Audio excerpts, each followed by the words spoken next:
This year, the Hall of Fame is proud to debut the new category of Groom to pay tribute to the hard-working individuals behind the scenes whose dedicated care for their equine charges plays an integral role in the hunter and jumper industry. Marion Atkinson fits that description to a T. Marion's probably one of the hardest working people I've ever met.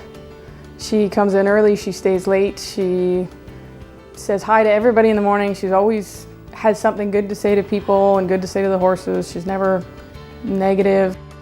Marion was born in Montreal, but spent most of her childhood in Truro, Nova Scotia. She loved animals from an early age, and that love got a chance to develop while working in the horse care program at Nova Scotia Agricultural College. The horses come first. When you're a lifer, like a bunch of us are and still in the business, your horses come before you. You feed your horses before you feed yourself. Marion's self-made education continued when she moved to Calgary to hone her skills in the world of show jumping. It's kind of a unique relationship in that she has to know the rider and what the rider wants as well. The rider basically gets very nervous when they're in the ring as a rule, and it's important that she reads that and knows what they want and keeps some sort of semblance of calmness in the whole situation.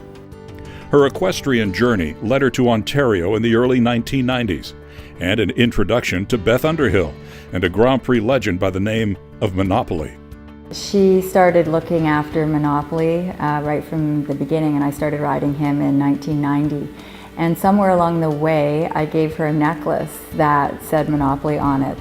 And she still wears it to this day, and the last time Monopoly competed was in 1999.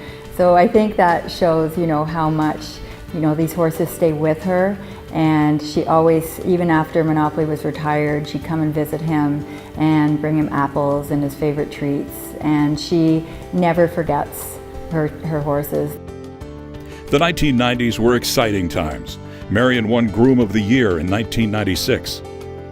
And she traveled to many international show jumping competitions where she made a name for herself with her competitive drive and enthusiasm. Marion's horses just loved her, and she was so into it. Like it was fun for all of us to watch her at the in-gate. She'd be jumping and lifting her legs around, and she was just such a character. And the horses, she jumped with the horse. Every one of those jumps, she was on that horse with her rider, jumping the jump at the same time. Marion eventually decided to take a quieter path, and in 2002, she agreed to work for Susan Grange at Lothlorien Farms. She comes in early every morning. She likes to be in here first so she can spend some alone time with the horses and get their food ready. She's just a very quiet person that likes to be with her animals. Susan also learned that Marion was not quite perfect. You could never ask Marion to video a horse in the ring because she'd be leaping up and down so much that you wouldn't get the picture of the horse at all. You'd have blank spaces all the time. But she's quite exuberant when her horses were in the ring. Marion now has a home job where she looks after retired show jumpers, broodmares, and foals. Sounds like a perfect fit. And she truly loves her job, and I've found her throughout all the years I've known her that every one of the horses that she's taken care of has blossomed in her care and have just loved her right back. So it's quite a unique partnership that she builds with her horses that she's entrusted with.